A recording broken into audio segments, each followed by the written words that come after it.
Greetings, Daniel again. Thank you so much for joining me again, and this is my second installment on failed prophecies of Jehovah's Witnesses and their cover-ups. This is obviously the second portion of the first video. So the first video, if you haven't seen it, you should probably check it out. That is talking about the dates before 1914. So before 1914, Millerites and the Second Adventist Church and Jehovah's Witnesses or Bible students all believed different dates were when Jesus came invisibly, was gonna come, and all that kind of stuff. So it talks about 1799, 1843, 1844, and 1874. All dates in which different organizations, including Jehovah's Witnesses, believed that Jesus came invisibly or was going to come visibly. It also talks about biblical reasons, basic biblical reasons why Jesus, in his own Sermon on the Mount, or not Sermon on the Mount, when he was talking to his disciples on the Mount of Olives, how he shows that he will not be coming invisibly. He puts it very plainly and makes sure everybody understands when he comes, everybody's going to know it, and no one needs to let anybody know about it. It's visible. Making everything about somebody coming, Jesus coming in invisibly, false prophecy. And that's what he specifically says. If someone says that I came, or I'm out in the field, or I'm in a room, or whatever the case is, if he has to tell you that I came, he is a false Christ or a false prophet. So pretty basic. Cannot trust Jehovah's Witnesses. They are false prophets. But we're going to go deeper, and we're going to talk more profoundly about this matter. Now, this video was going to be about 1914, but when I was doing my my plans and my notes for the video, I noticed it's not going to happen in 15 minutes, so it's going to take two videos. So what I'm going to do is I'm going to skip 1914 completely. We're going to go straight up to the next dates afterwards, which is going to be post 1914, 1925, and 1975. And then my next video and the one following will be two videos about 1914 and how that date was acquired and if it's biblical. So please subscribe if you haven't subscribed, and so that those videos, when they come out, you'll see them. So post 1914, we know that 1914 came, it went, whatever. We'll move on. We'll talk about that later. But 1916. Russell dies. Okay, so here comes Rutherford. Second in command becomes the president of the organization or the society. He then goes to jail and gets out of jail, and then things continue on. Right now, if you're a Jehovah's Witness, you know about 1914, and then you know about how Rutherford and his goonies ended up going to jail. They came out of jail. During the time they were in jail, Jehovah's Witnesses pretty much just stopped. The whole organization just stopped. And this is considered prophecy in Revelation, where the prophets would be dead for 3.5 days and then they would come back. And this is prophecy about Jehovah's Witnesses, of course. Then in 1919, they were selected by Jesus Christ himself to be his organization, which is interesting because about 100 years later in 2014, they come out saying that entire idea about them being selected in 1919 is not true, that they were not selected, and they will not be fully selected as God's appointed organization until the Great Tribulation, when Jesus actually comes again. So for 100 years, they've been teaching something that's completely false, which they call, old light. It's just a lie. They made up stuff. So anyways, I don't know how you possibly can look at that and say, okay, that makes sense if it's completely bogus, but whatever. Jehovah's Witnesses do it all the time. So here is where it gets really, you can see the false prophets in these Jehovah's Witnesses from this portion. It's really amazing when you really dig into it. So if you know Jehovah's Witnesses, you know their propaganda. They send out videos, and we have videos that talk about Jehovah's hand in the matter. See, Jehovah's Witnesses died off pretty much. They were gone. The Rutherford and his dudes, they went to jail. And that was it. Jehovah's Witnesses pretty much plummeted. Done. Nobody's doing nothing. But then he gets out of jail. And for Jehovah's Witnesses, this is when Jesus selects these people, this organization, as his organization, and he pushes, he puts focus on them, and he directs them, and that's when the work just blows up. Well, what is this work blowing up? What is that? That's Jehovah's hand. See, we see that Jehovah, God is selecting these people to be his people, because just like that, they're back to active, and they're going out, and they're just growing in number like there's nothing else. And we talk about 1922, Cedar Point, Ohio, when they have their huge convention or assembly or whatever they want to call it. And and they talk about advertise the kingdom and its king, and how this was a huge occasion, and how the organization just grew exponentially. Now that's an interesting story. It's somewhat true.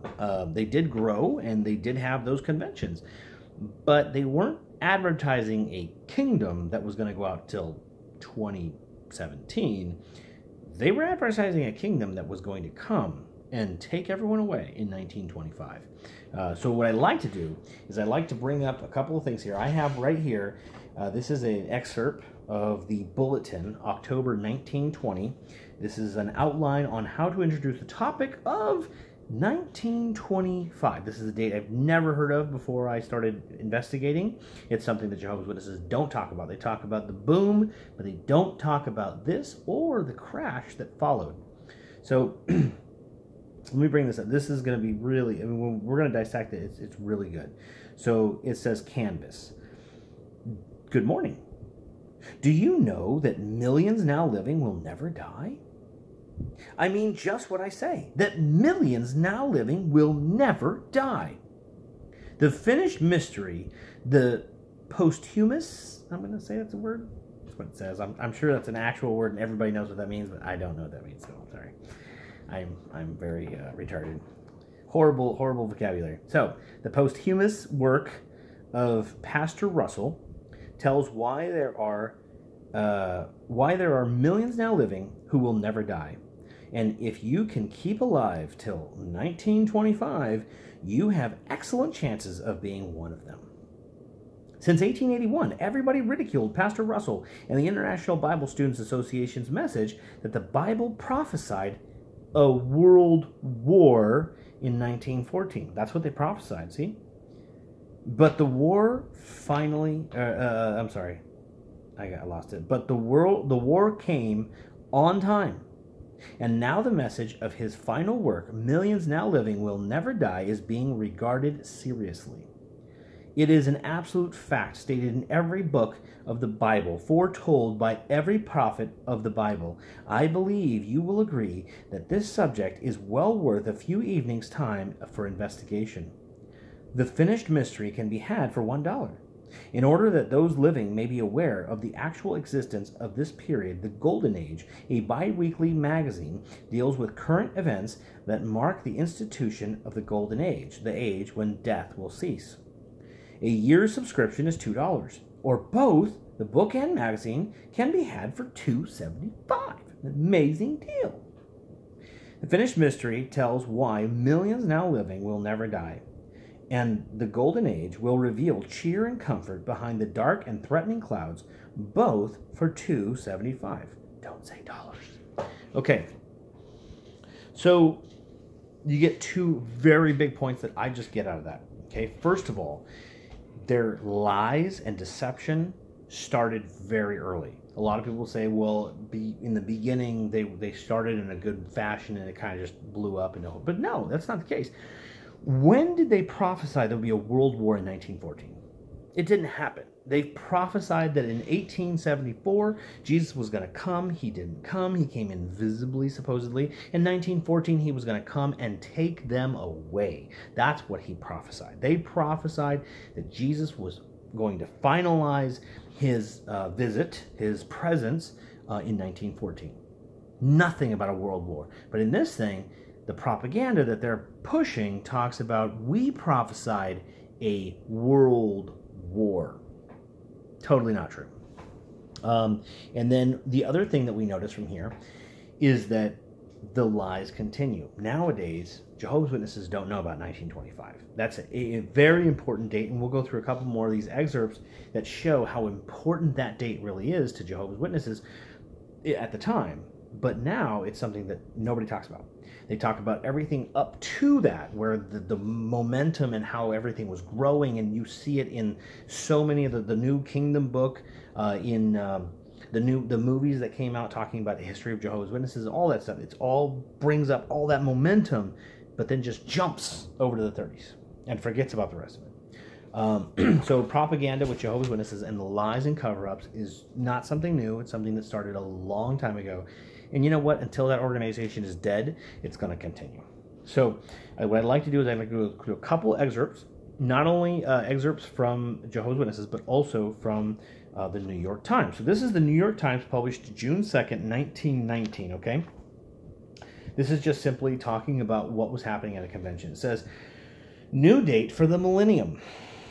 So it's kind of saying, oh, another date, really? Okay. Russellites now see it coming on Earth in 1925.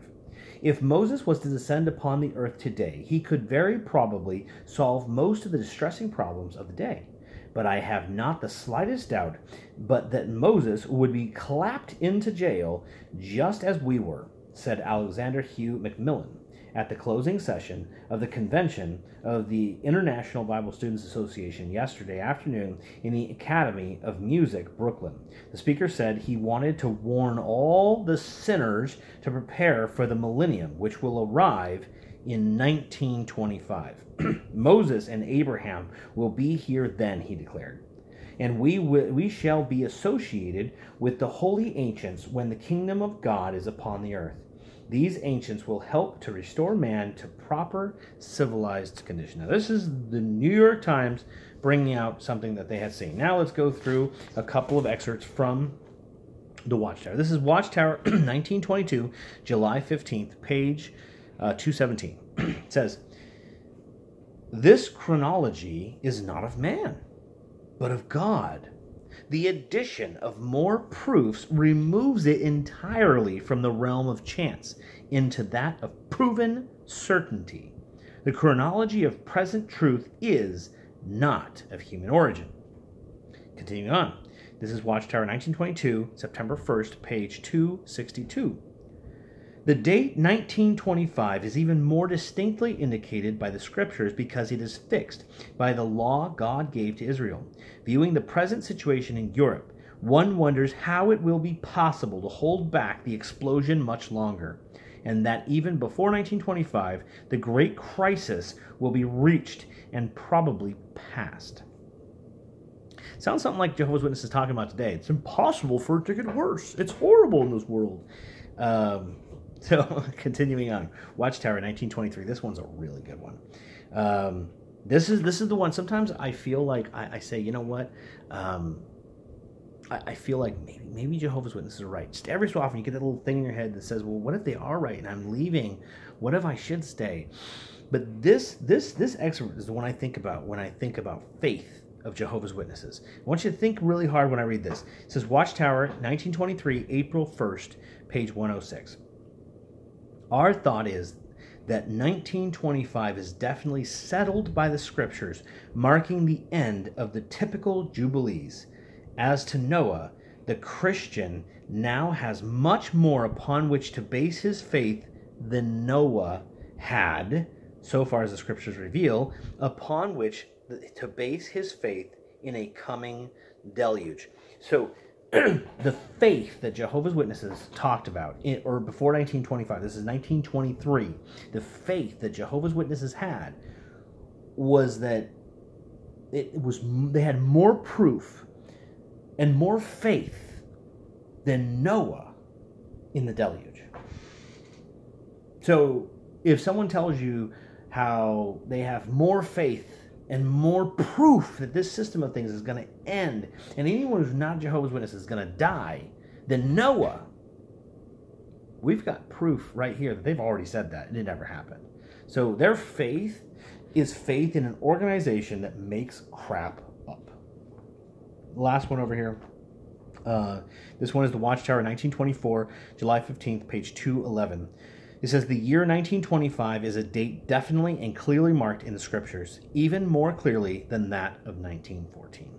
So again, these are excerpts from the Watchtowers that bring out how 1925 was going to be the end. It was a marked year. This was when the system of things was going to end. Jehovah's Witnesses say they don't set dates. Jehovah's Witnesses say they don't have failed prophecies. Jehovah's Witnesses say a lot of crap. But truthfully, this is just another one of those dates. I really want to go through 1975, but I'm already past 15 minutes. So you know what? I'm going to go ahead and cut it off now. My next video, hopefully tomorrow, will be on 1975. It probably will take just as long. I chat a lot, so sorry about that. I hope you enjoyed the videos. I really hope you guys subscribe. You can click the button right over here to subscribe. And just get notice, and I will keep sending out these videos. I'm going to try and do these every day as much as I can. I mean, I work a lot, so I'll do what I can, but I really enjoy doing them, and I really enjoy doing the research on them, which is super easy to research because I've got jwfacts.com. It's an amazing website, so it makes it super easy. I hope to see you for my next video. Thank you very much for watching.